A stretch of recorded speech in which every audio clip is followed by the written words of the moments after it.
What a great piece of work by our students. Please give a big round of applause for yourself.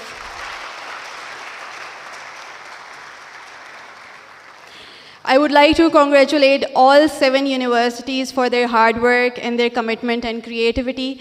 Some of the amazing documentaries that we have received from you, I have to say, this has been a comment that we have received even from our jury members, that the documentaries have been improved so well this time. So I just wanted to share this for your encouragement, actually. So maybe we should now move on to the moment that you all have been waiting for. But before that, we will be moving towards a very special segment. That is, we want to take special remarks from our very special chief guest, Dr. Fateh Mohammad Mari Sahab. Dr. Fateh Mohammad Mari is a distinguished academic, administrator, agriculture economist, and development professional with over 27 years of experience. He is currently serving as the Vice Chancellor of University of Sindh Jamshoro. Previously, he served as the Vice Chancellor of Sindh Agriculture University Tandojam, a recipient of Tamgha Imtiaz. Dr. Mari is a respected development sector professional, researcher, and advocate of inclusive and innovative institutional management. Sir मैं आपको दावत देना चाहूँगी कि आप कुछ अपनी reflections, कुछ अपने रिमार्क्स यहाँ पे शेयर कीजिए कि ये प्लेटफॉर्म इन स्टूडेंट्स के लिए कैसे एक इनकरेजमेंट बन सकता है और एक क्रिटिकल और एक पर्पसफुल थिंकिंग को किस तरह से इनकरेज कर सकता है. Thank you.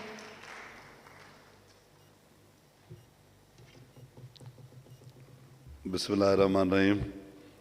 Senator Punjo Malbhil, the organizers of the event, the chairperson of Indus Consortium, Hussain Jarwar Saab, the participants, the speakers in the earlier session, जो panel talk पे यहाँ पे थे, and especially the students जिन्होंने documentaries बनाई, the 7 universities from across Pakistan, from all these regions, जिनकी documentaries हमने देखी, boys and girls, ladies and gentlemen, अस्सलाम वालेकुम.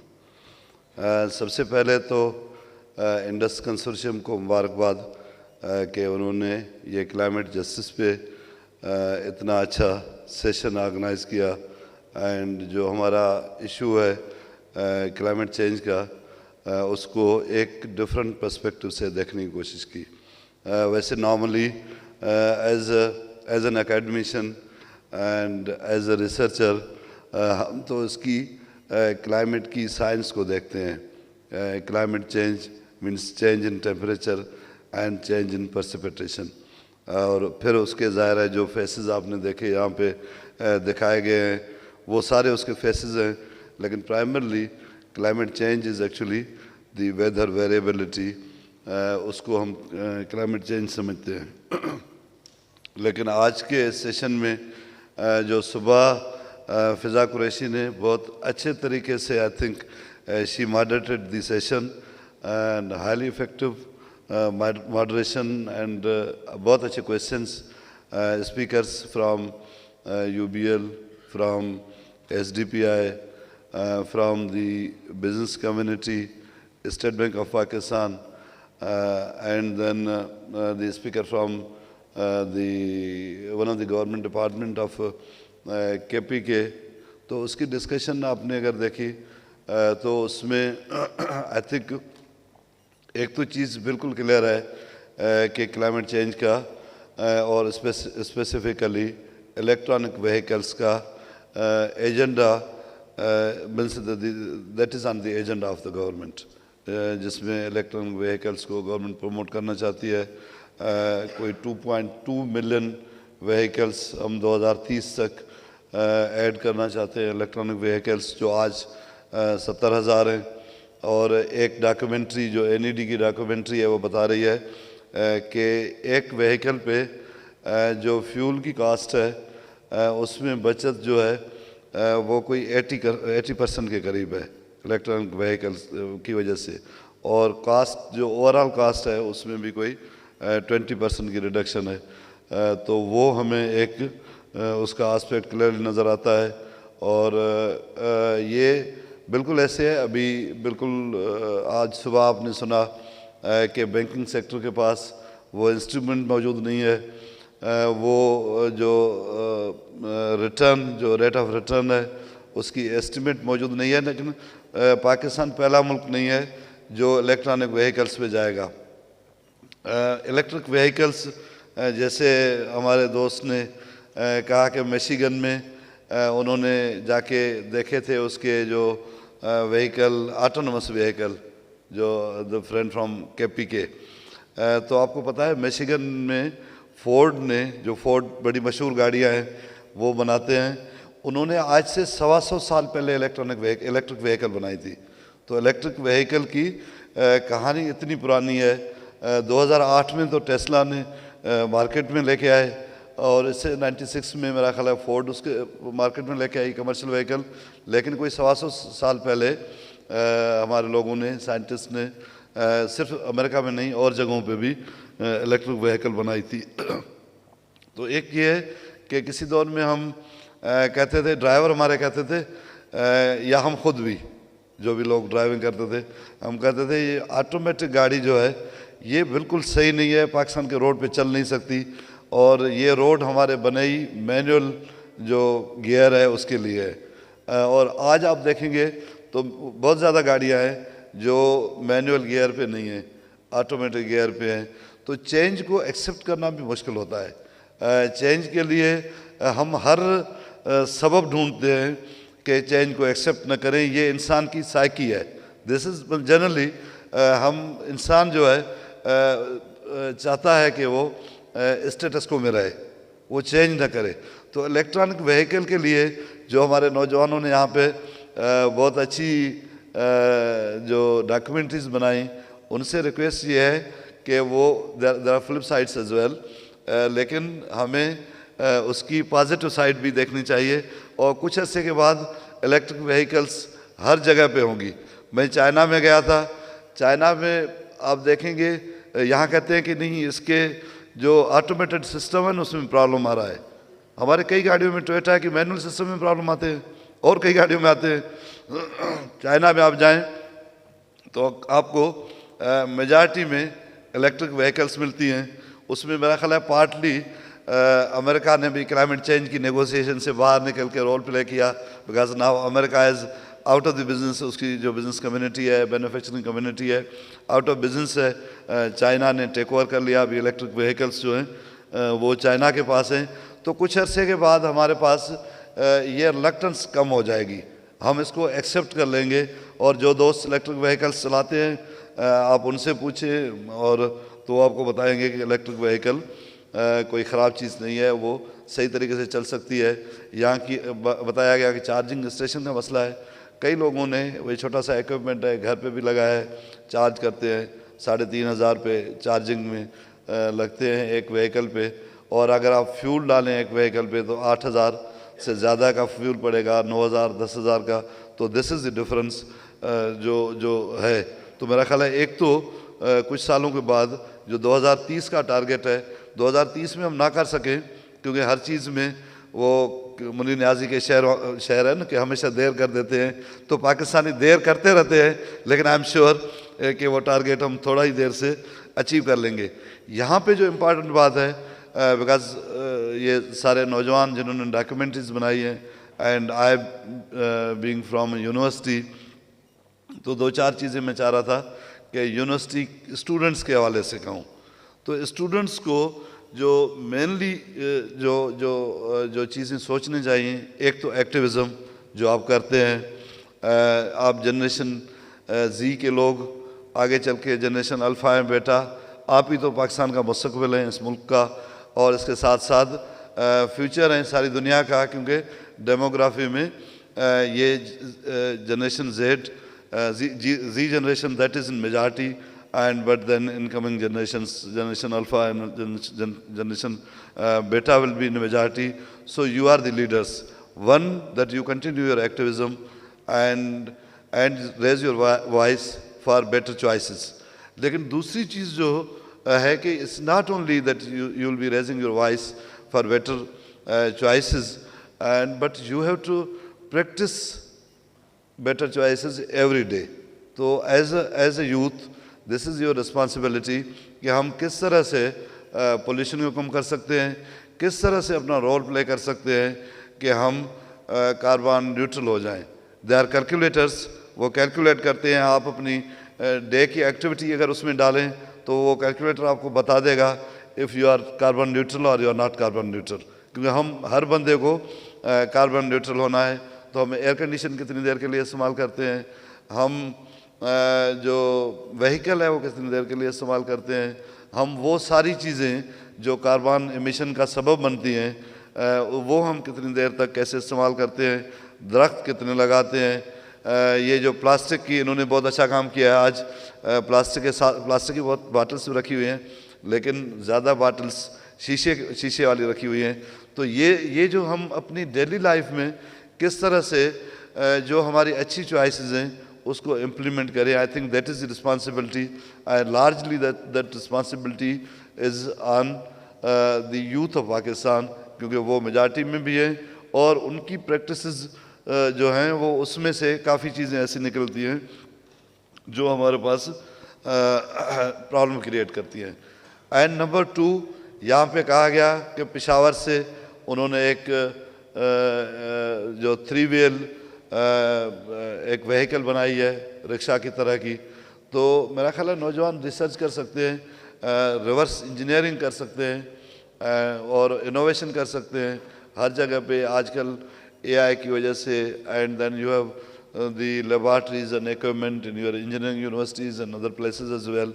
तो उसमें हम किस तरह से ये जो बैटरी का मसला है, लिथियम बैटरी है तो उसकी अवेलेबिलिटी है, ये जो इकोसिस्टम की यहाँ बात हो रही थी बार बार, मेरा ख्याल है the representative from State Bank and the representative from United Bank Limited, and they raised that point maybe more than 10 times the ecosystem. उस इकोसिस्टम में हमारे नौजवान किस तरह से रोल प्ले कर सकते हैं, और ख़ास तौर पे जो हमारी टीचिंग फैकल्टी है, रिसर्चर्स हैं, वो कितना रोल प्ले कर सकते हैं। मेरा ख्याल है दैट इज़ ऑल्सो इम्पॉर्टेंट। उसमें आप सोचें कि हम किस तरह से अपनी रिसर्च को डायरेक्ट करें टुवर्ड्स एड्रेसिंग ए चैलेंज। वैसे हम रिसर्च करते हैं for the purpose of having a publication, x category, Q1 और इम्पैक्ट फैक्टर जो भी, लेकिन इम्पैक्ट ये नहीं है, वो भी साइंटिफिक इम्पैक्ट है, लेकिन एक्चुअल इम्पैक्ट है कि हम कम्युनिटी को कितना बेनिफिट दे सकेंगे through our research. That is important. I think that is the responsibility on the shoulders of researchers. यहाँ सेनेटर साहब बैठे हुए हैं। साइंस पे हम पैसे बहुत कम खर्च करते हैं, हायर एजुकेशन के पे हम पैसे बहुत कम खर्च करते हैं। वो भी हमें देखना चाहिए कि प्रॉपर एलोकेशंस होंगी तभी रिसर्च होगी, लेकिन even then I think research जो है ना वो हमारे लिए इम्पॉर्टेंट है। और फिर करिकुलम हमने क्योंकि वाशिंगटन अकॉर्ड साइन किया हुआ है, तो curriculum has to be based on outcomes. तो हमारे करिकुलम को किस तरह से हम रिवाइज करेंगे, जिस करिकुलम के नतीजे में हमारे नौजवान जो ये वीडियोस बना रहे हैं, हमारे नौजवान जो कल डिग्री लेके फील्ड में जाएंगे, वो किस तरह से उस करिकुलम से आउटकम अचीव करेंगे। जब हम BS पार्ट 1 में एडमिशन लेते हैं तो अंडरस्टैंड करते हैं, फाउंडेशन बढ़ती है। पार्ट 2 में जब हम जाते हैं तो उसमें हम उसकी प्रैक्टिकल एप्लीकेशन देखते हैं। पार्ट 3 में जाते हैं तो उसको एवेल्युएट करते हैं। पार्ट 4 में जाते हैं तो इम्पैक्ट क्रिएट करते हैं। That is the Bloom's taxonomy. तो ब्लूम्स टैक्सोनॉमी में हम किस तरह से अपनी करिकुलम को देखें, वो भी मेरा ख्याल है काफ़ी इम्पॉर्टेंट है। एंड देन सबसे ज़्यादा इम्पॉर्टेंट है चीज़ जो हम किसी ने पूछा कि एक नबी की बात कोट करते हैं कि नबी सल्लल्लाहु अलैहि वसल्लम किसी ने कहा कि बच्चे को मना करें ये चीज़ ना करे, तो उसने कहा कल लेके आए। तो दूसरे दिन वो बच्चे को लेके गए, उन्होंने मना कर दी। तो उस साहबी ने पूछा कि कल आप उसको बोल देते, कहते हैं कल वो जो जिस चीज़ के लिए मना करना था वो खुद काम मैंने खुद किया हुआ था, तो इसलिए मना नहीं किया। तो कम से कम हम अपनी यूनिवर्सिटीज़ में तो ये जो ग्रीन एनर्जी की बात करते हैं, ग्रीन क्लाइमेट की बात करते हैं, वेस्ट कम जनरेट करने की बात करते हैं, तो यूनिवर्सिटी में तो स्टूडेंट्स सारे मिल के और प्रॉपर वेस्ट बिन्स रखना, रिसाइकिल कहाँ पे होगा, और डंपिंग साइट पे कौन सी चीज़ जाएगी, एनर्जी में कौन सी चीज़ कन्वर्ट होगी। तो यूनिवर्सिटियों में, और that is also part of training, अब यूनिवर्सिटी में सीखेंगे तो वापस जाके अपनी सोसाइटी में वो चीज़ प्रैक्टिस करेंगे। तो यूनिवर्सिटी में हमें वो चीज़ प्रैक्टिस भी ज़रूर करनी चाहिए। एक बार फिर अभी थोड़ी देर में अनाउंसमेंट हो जाएगी कि 7 डॉक्यूमेंट्री में से कौन सी डॉक्यूमेंट्रीज़ हैं, पहली position, second position, if there is a competition. मेरे लिए तो मैंने सेनेटर साहब को बताया कि हर डॉक्यूमेंट्री इतनी अच्छी लगी, मुझे लग रहा था अगर मैं जज होता तो या तो किसी को इनाम नहीं देता या 7 को फर्स्ट पोजीशन देता। तो मेरी तरफ से जो भी डॉक्यूमेंट्रीज़ यहाँ प्रेजेंट की गई हैं सबको फर्स्ट प्राइज़। आपने सब ने बहुत अच्छी डॉक्यूमेंट्रीज बनाई हैं और ये प्राइज़ थोड़ी देर के बाद अनाउंस हो जाएंगी इंशाल्लाह ताला। और इस तरह का अच्छा काम करते रहें। हुसैन साहब को हम कहते हैं कि ये जो फिल्म फेस्टिवल है, ये फिल्म फेस्टिवल भी मूविंग फेस्टिवल हो जाए। अभी यहाँ पे है, इस्लामाबाद में है, तो दूसरे साल क्या पता पेशावर में हो, तीसरे साल क्या पता ये गिलगित बल्तिस्तान में हो, आज़ाद जम्मू कश्मीर में हो, और सिंध यूनिवर्सिटी में मैं आपको होस्ट होने की ऑफ़र करता हूँ। Thank you very much.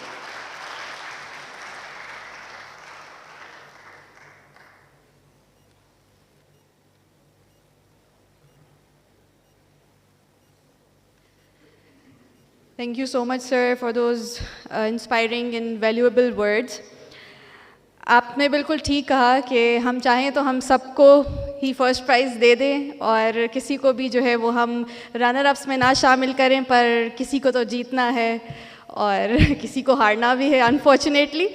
लेकिन उससे पहले ये बहुत ज़रूरी है आप लोगों के लिए जानना कि इस पूरे एवेलुएशन प्रोसेस के पीछे जो ज्यूरी मेंबर्स मौजूद थे उन्होंने किस तरह से आपकी इन डॉक्यूमेंट्रीज़ को स्कोर किया है और उनमें कौन कौन शामिल है, क्या क्राइटेरियाज थे, क्या प्रोसेस रहा, और why we have selected those jury members. So for that I would like to invite Mr. Zubair Khan from Indus Consortium. He's a research associate. He will tell you more about the process and the jury members. Thank you.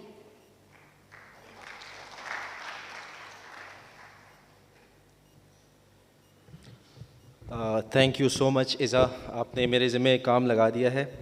और मुझे जो assign हुआ है वो ये है कि जो ज्यूरी मेंबर्स हैं मैं उनको इंट्रोड्यूस करूं, और जो क्राइटेरिया डिफ़ाइन था, हमारे जितने भी यूनिवर्सिटीज़ ने डॉक्यूमेंट्री बनाई थी उनसे पहले हमने सेशंस कराए थे, उनको पूरे बताया गया था कि किस किस क्राइटेरिया पे आपको जज किया जाएगा, तो वो ऑलरेडी उन स्टूडेंट के साथ शेयर कर दिया था।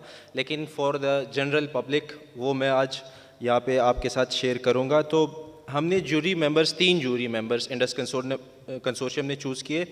उसमें जो फर्स्ट जूरी मेंबर थे वो मिस्टर तनवीर अहमद साहब हैं। वो राइटर हैं और फिल्म और ड्रामा लिखते हैं। इनका एक्सपीरियंस है, इन्वेस्टिगेटिव रिपोर्टर है, मल्टीमीडिया प्रोड्यूसर हैं, और आजकल वो लोक सुजाग के साथ काम कर रहे हैं। ये टेक्निकल एडवाइज़र और टेक्निकली डॉक्यूमेंट्री को एवेल्युएट करने के लिए कि कौन कौन से एंगल्स हैं, कौन से फ्रेम्स हैं और क्या टेक्निकल एस्पेक्ट्स हैं, इसलिए इनको जूरी में रखा गया था। जो हमारी दूसरी जूरी मेंबर हैं वो मिस फ़िज़ा नाज़ कुरैशी हैं, और वो गैस कंपेनर हैं, बिग शिफ्ट ग्लोबल के साथ काम करती हैं, और उनका एक्सपीरियंस है फॉसिल फ्यूल के अगेंस्ट काम करना और गैस और एमिशंस और रिन्यूएबल एनर्जी के लिए काम करना। तो उनका सिलेक्शन इस जूरी मेंबर में हैज़ अ थीम की जो अंडरस्टैंडिंग है कि फॉसिल फ्यूल के अगेंस्ट बात हुई है इसमें, ईवीज़ के इंडक्शन और रिन्यूएबल एनर्जी की प्रमोशन के हवाले से, तो वो थीम कितना ज़्यादा डॉक्यूमेंट्री में कवर हुआ है वो इस वजह से हमने उसको जूरी मेंबर रखा है। थर्ड जो हमारे पास जूरी मेंबर है फाइनल, वो डॉक्टर माजिद अली हैं। वो प्रोफेसर हैं यूएसपी केस में और हेड ऑफ डिपार्टमेंट है thermal energy engineering NUST university में।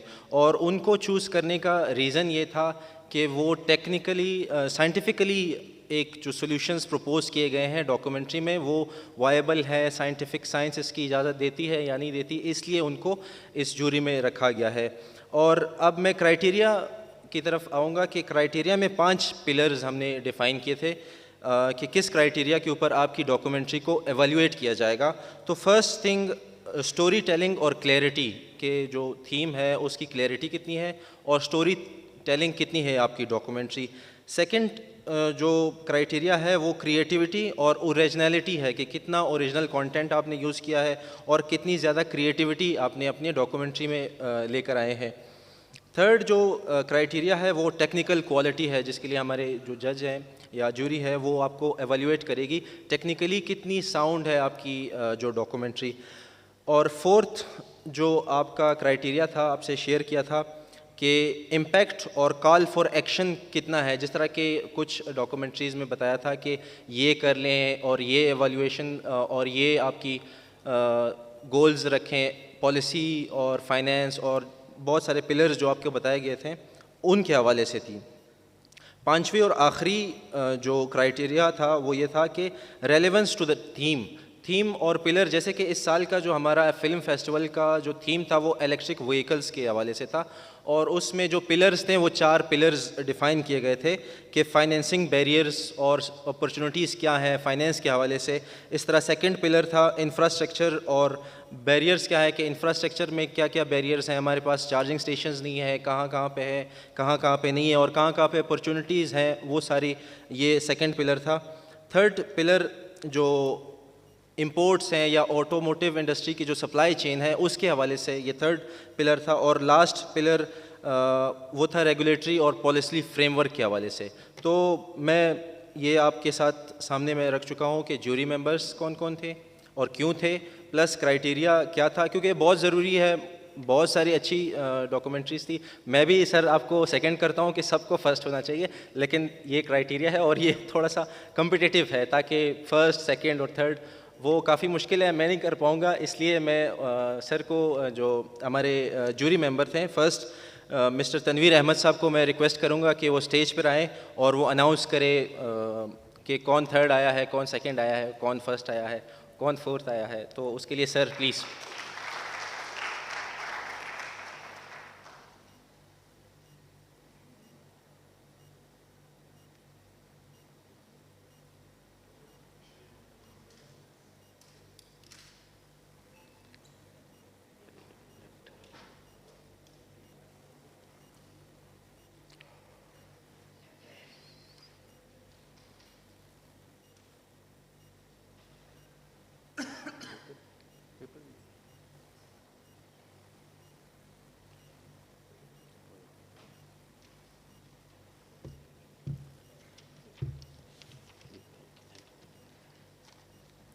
हेलो, अस्सलाम वालेकुम। सबसे मुश्किल काम जो है वो मुझे दे दिया गया है और बीइंग ए फिल्म मेकर मैं ये समझता हूँ कि फ़िल्म अच्छी ही होती है जैसी भी हो। और मतलब मैं पिछले दिनों वो नो स्मोकिंग देख रहा था फिल्म अनुराग कश्यप की, तो वो मुझे तो बहुत अच्छी लगी, तो लेकिन उसका बिज़नेस जो है वो बहुत कम था। तो वो बाद में मैंने अनुराग कश्यप का इंटरव्यू सुना तो वो कहा कि सर वो नो स्मोकिंग जो है वो तो चली नहीं। उन्होंने कहा लोगों को समझ नहीं आई। ठीक है, तो फिल्म मेकिंग जो है वो काफ़ी मुश्किल काम है। इतना मुश्किल काम है कि हम अभी तक अपना नाम देते हुए डरते हैं कि लोग कुछ भी कह देंगे कि यार ये अच्छी नहीं है। लेकिन इसको ये देखते हुए मैं इतना खुश हुआ कि जो न्यू जनरेशन है उनको फिल्म मेकिंग की सेंस है। ये बहुत टेक्निकल टॉपिक है। हम जब स्टूडेंट थे तो हम जो पहला टॉपिक लेके जाते थे हम कहते थे सर हम रेड लाइट एरिया पे फिल्म बनाएंगे। ठीक है, कि वो किस तरह जो है वो तबाह हुई। लेकिन ये बहुत ही टेक्निकल था और बहुत ही मुश्किल डिसीजन है, लेकिन अब रस्म दुनिया है, करना पड़ेगा। तो जो थर्ड पोजीशन है वो है यूनिवर्सिटी ऑफ सिंध जामशोरो।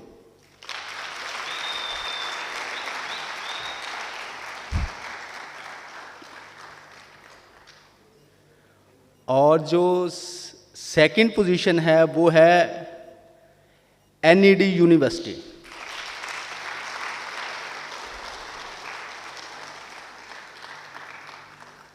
और जो फर्स्ट पोजीशन है वो है बलूचिस्तान यूनिवर्सिटी।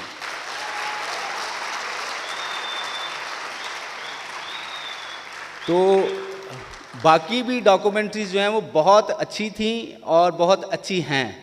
तो ये तो रस्म दुनिया है, ये अब करना पड़ रहा है, वरना आप सब बहुत ही काबिल लोग हैं और फिल्म मेकिंग को छोड़िएगा ना। और ये आगे आपको लेके जाएगा। Thank you ji.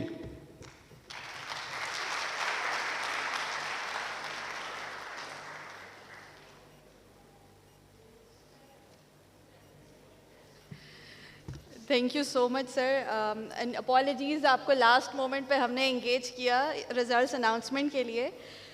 Now we will move on towards the distribution of shields, cash prizes and certificates among our winning universities and our participating universities as well.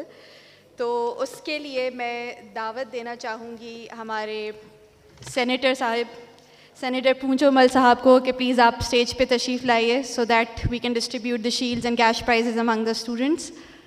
I would also like to invite Dr. Fateh Mohammad Mari Sahab to please join us on the stage. I would also like to invite Mr. Muhammad Abaidullah Khan, who is currently serving as the Acting Secretary General at Pakistan Red Crescent Society. Sir, please join us on the stage as well. And Mr. Hussain Jarwar from Indus Consortium.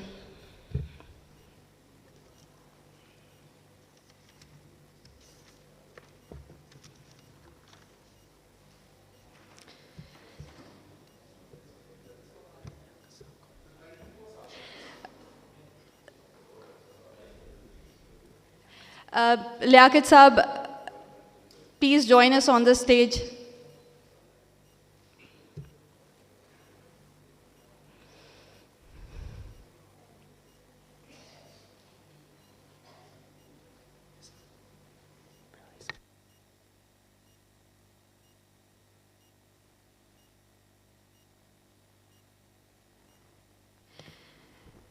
I would like to first invite University of Balochistan, the winners of 4th Annual National Climate Justice Youth Film Festival, with their esteemed focal person, Dr. Fahim Baloch, Chairman, Department of Media Studies, University of Balochistan, to please join on the stage and receive their cash prize, which is 60,000 rupees, and their shield.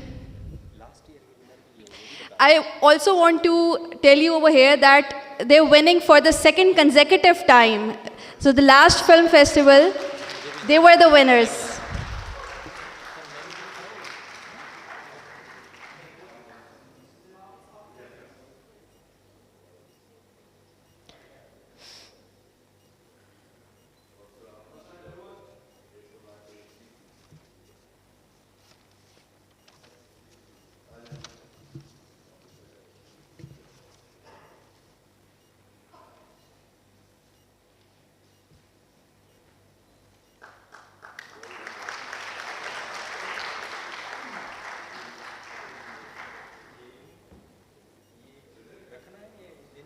Please आप लोग ये ले सकते हैं yes next I would like to call our second winners NED University of Engineering and Technology from Karachi, the Kuwait Shift. Please join us on stage and receive your shield, cash prize amount of 50,000 rupees.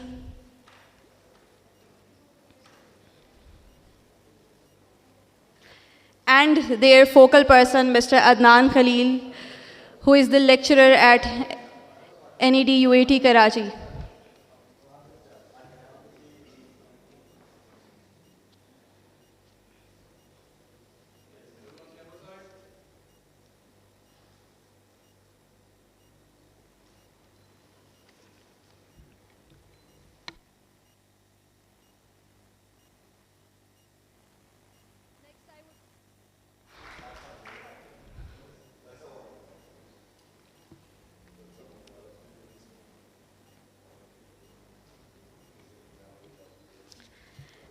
Next, I would like to invite our third winners of the National Climate Justice Youth Film Festival, University of Sindh Jamshoro, the documentary Bring Birds Back. I would like to invite their focal persons, Dr. Qasim Nizamani and Mr. Zulfikar, with their team to please join on the stage and receive their shield and cash prize of 40,000 rupees.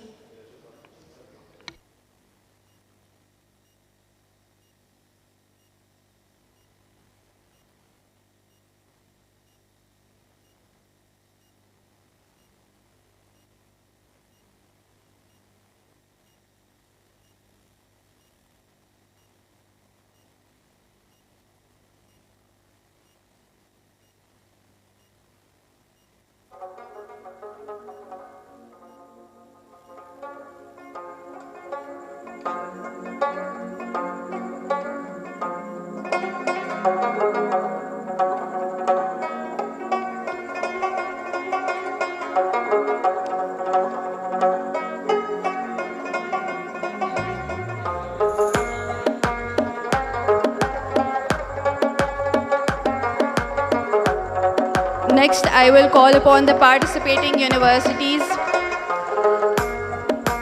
Arid Agriculture University, Rawalpindi. I want to invite Dr. Naveed Arshad, their focal person with the team, to please join on the stage and receive their participating shield and a cash prize of 30,000 rupees.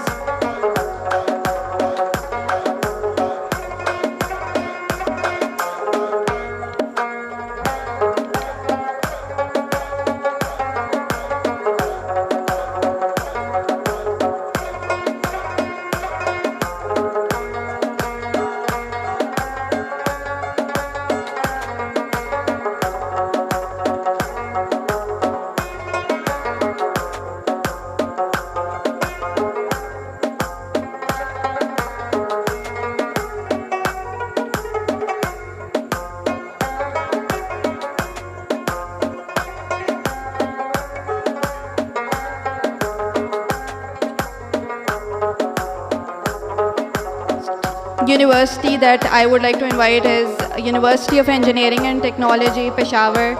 Their focal person, Mr. Saad Rehan, and their accompanying team to please join on the stage and receive their participating shield and cash prize.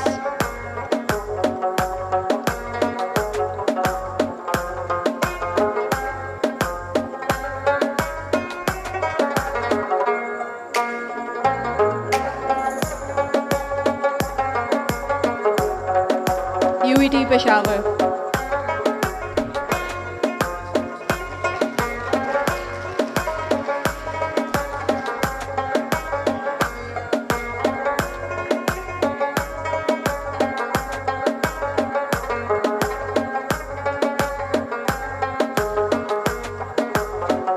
The next university that I want to invite is Mohammad Nawaz Sharif, University of Agriculture, Multan.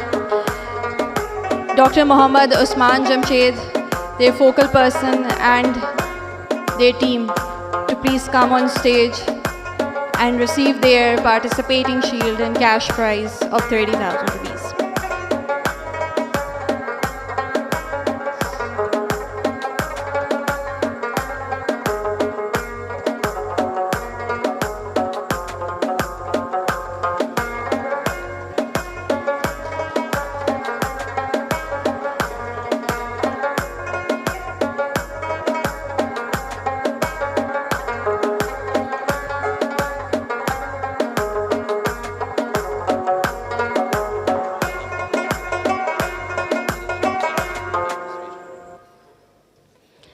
And finally, I want to invite Sindh Agriculture University, Tandojam, Dr. Ismail Kumbar with their team to please come on stage and receive their participating shield and cash prize of 30,000 rupees.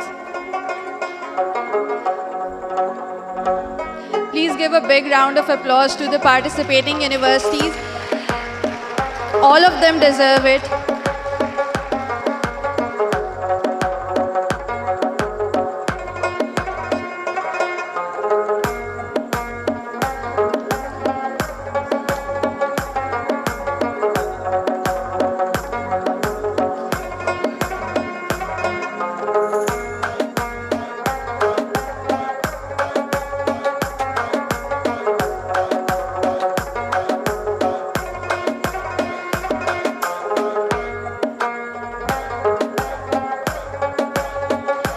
Once again, congratulations to all winning teams and our participating teams as well.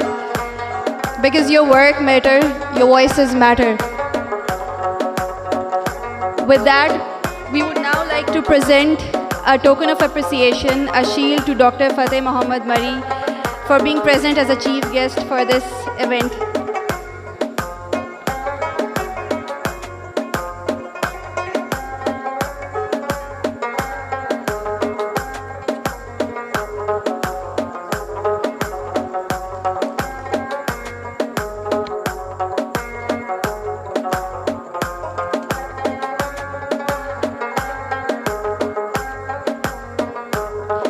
I would also like to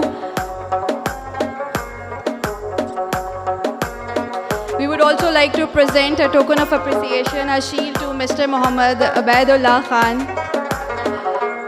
for gracing this occasion as a guest of honor.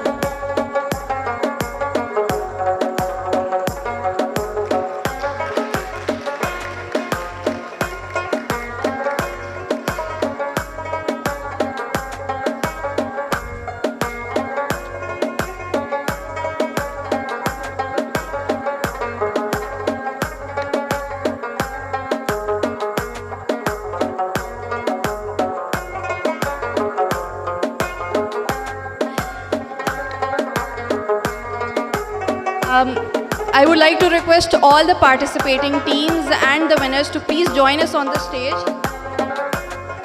for a group photo.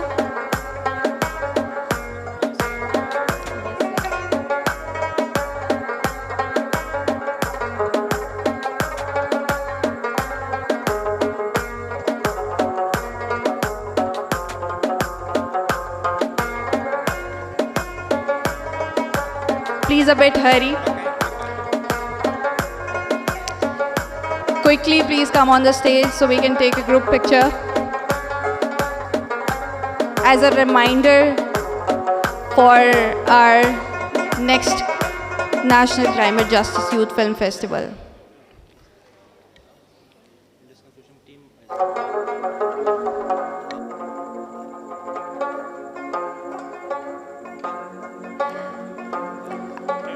IDIS team to please also join on the stage, and the jury members, most importantly Ma'am Fiza Naz Qureshi and Mr. Tanveer Ahmed, to also please join us on the stage for the group picture.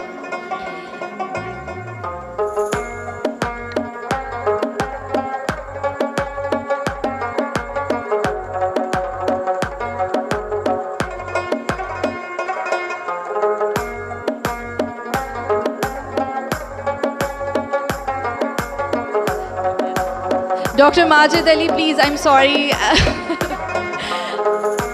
Please join us on the stage.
Thank you once again to everyone.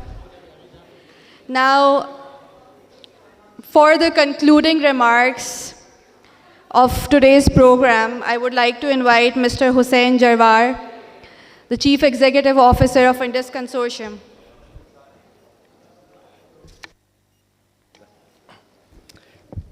Thank you very much इज़ा।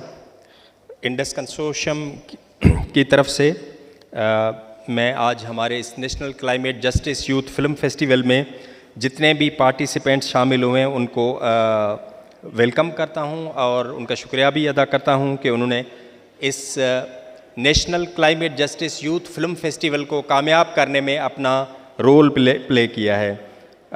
Specially mister Abidullah Khan, secretary general PRCS, Mr. Manzoor Ali, Program Coordinator, Mr. Abdullah Abbasi, Turkish Red Crescent, Mr. Sajjad Kandhar, और उनके अलावा जितने भी उनकी पूरी team, उनके volunteers ने Indus consortium के साथ इस प्रोग्राम को, national climate justice youth film festival को होस्ट किया है, हम उनका शुक्रिया अदा करते हैं। उसके अलावा हमारे ऑनरेबल गेस्ट सेनेटर पूंजोमल भील साहब, डॉक्टर फ़तेह मोहम्मद मरी साहब, डॉक्टर अताउल मोहसन साहब, जो हमेशा हमारे जो है वो साथ खड़े होते हैं, और जो पहले इनिशियल फिल्म फेस्टिवल हमने किए थे वो Pir Mehr Ali Shah arid agriculture university Rawalpindi में किए थे। तो आज भी डॉक्टर साहब हमारे साथ जो है ना मौजूद हैं। उनके अलावा डॉक्टर मोहम्मद इस्माइल कुंभर साहब, राशिद अजीम साहब UBL से, miss Shaheen Akhtar state bank of Pakistan, miss Naureen RCCI से, उस्मान किरमानी साहब ऑक्सफोर्ड पॉलिसी मैनेजमेंट से, miss Isabel from WHH. I am thankful that you have joined the session and your participation has encouraged to the young filmmakers. So hopefully you will be joining us in future events as well. उसके अलावा जितनी भी हमारी universities हैं, doctor Abdul Wahab Sial from Pakistan agriculture research council से, उनके अलावा doctor Tariq Usman Saeed साहब खैबर पख्तूनख्वा से, डॉक्टर खालिद वली साहब SDPI से, और तमाम 7 यूनिवर्सिटीज़ जिसमें पीर मेहर अली शाह एग्रीकल्चर यूनिवर्सिटी रावलपिंडी, उसके अलावा Peshawar university, agriculture university Tandojam, Sindh university Jamshoro, NAD university Karachi, Mohammad Nawaz Sharif university Multan और यूनिवर्सिटी ऑफ बलोचिस्तान कोयटा के हम शुक्रगुजार हैं कि उन्होंने आज के इस प्रोग्राम में शिरकत की। और मैं स्पेशली डॉक्टर कलीम साहब जो कि UET पेशावर से हैं, उनका भी शुक्रिया अदा करता हूं कि आपने हमारे साथ कोऑपरेशन किया और इस इवेंट में जो है वो कोलैबोरेशन भी की। तो इंशाल्लाह फ्यूचर में भी इंडस कंसोर्शियम का ये विज़न और कमिटमेंट है कि हम यूथ को national climate justice youth film festival और उसके अलावा मुख्तलिफ और इनिशिएटिव के ज़रिए जो है वो इंगेज करेंगे और इस क्लाइमेट की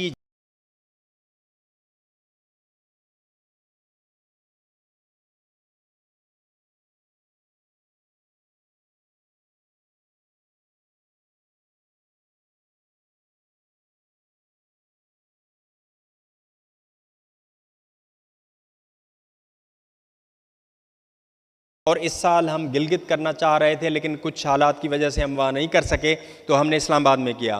तो इस फिल्म फेस्टिवल का एक मकसद ये भी है कि पाकिस्तान जितना खूबसूरत है, जितना डाइवर्स कल्चर है, उसमें रहने वाली लोगों की इतनी बेहतरीन सकाफ़तें हैं, उनकी ज़बानें हैं, उनके कल्चर हैं, वो एक दूसरे के साथ रूशनास हो सकें, एक दूसरे के इलाके देख सकें, एक दूसरे का कल्चर देख सकें, और जो डाइवर्सिटी है हमारे मुल्क की उसमें वो जुड़ें और पाकिस्तान को मजबूत करें।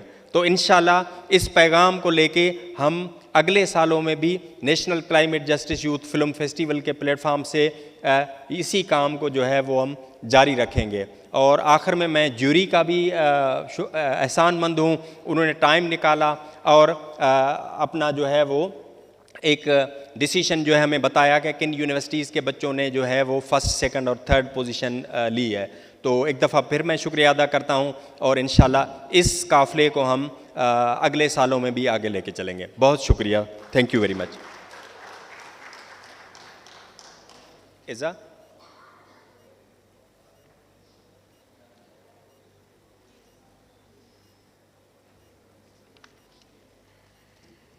Thank you so much, Hussain Saab. Thank you very much. Ladies and gentlemen, on behalf of Indus Consortium, I extend our sincere gratitude to all of our distinguished guests, government representatives, speakers, jury members, university faculty, participating students, partners, and everyone who contributed to making this event possible. Thank you very much. Dinner is going to be served at 7:30 at DMLC building. So आपके पास ये half an hour है, so you can actually use it for networking and engagement. Thank you so much and have a good evening.